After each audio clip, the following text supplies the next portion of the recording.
It was in 2001 that Richmond Housing Partnership began to adopt its single-minded approach to improving property services.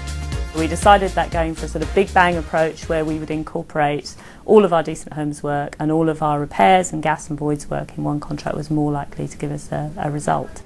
12 months later, Mears won a 10-year contract to deliver RHP's entire property investment programme. From Richmond Housing Partnership. Oh yeah, hi, you've come to Their first criteria is one of service. So the whole tender was around quality of work, customer satisfaction, innovation, developing the partnering arrangement. The partnership setup was amazing for us really, because I think we'd sort of anticipated that the contractor would arrive with lots of people. It wasn't really like that. I think for the next month or so we were in awe of just what a contractor can do who knows how to set up a contract. The contractor brought new efficiencies, but also a clearer understanding of what good service looked like.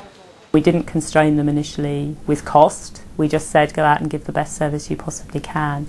And over the course of that first 6 months to a year, we began to learn what a good service would look like and also what it would cost us. Every time they've come here, they've always been very prompt, on time, very clean and tidy, you know, excellent manners.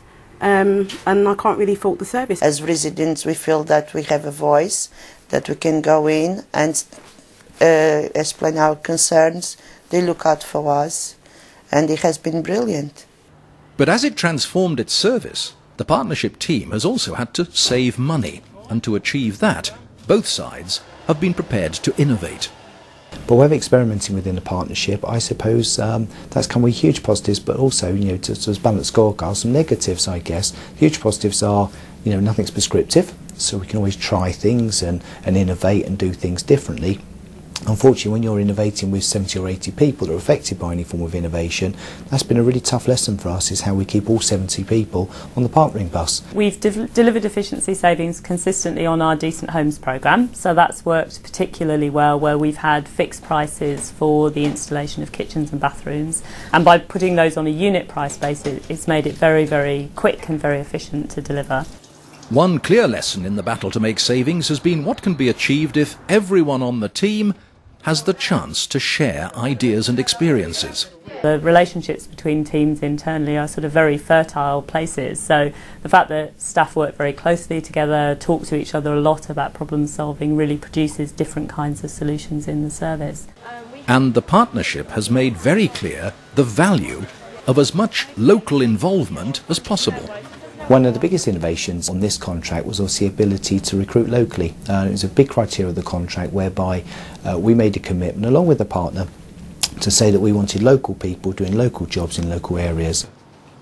When we started working with Mears, we knew very little about what a good service would cost us, because we'd only ever paid for poor service. As we've learned from the experience of working with Mears, we've been able to work out what we should be paying for the service, and we've converted that into a unit price. So we pay on almost an insurance basis. We pay an amount of money for every property that we own, and whatever goes wrong with that property during the course of the year, we pay one fee. The Richmond Partnership now pays its contractor an agreed fixed price, regardless of how much maintenance actually has to be done. It's very brave of the client, you know, to take on that risk. Equally, there's a fair bit of risk for us as well, whereby we're taking on a lump sum, you know, and it's in our interest to try and do the best job we can to reduce the number of repairs, because we get the same whether we do 20,000 repairs or 10, but we're very much incentivised to try and do long-term repairs rather than sort of short-term reactive maintenance type work. And the community is noticing the change for the better. Having the office done there is just easy. We go in and with the 48 hours or whatever, they come and do the job. It's kind of come together actually. Everybody is kind of, I would say, more friendly, a lot more happier. It feels like a proper community, whereas before it didn't. Kind of, you know, everybody kind of says hello to everyone now, and yeah, it's improving greatly, I think.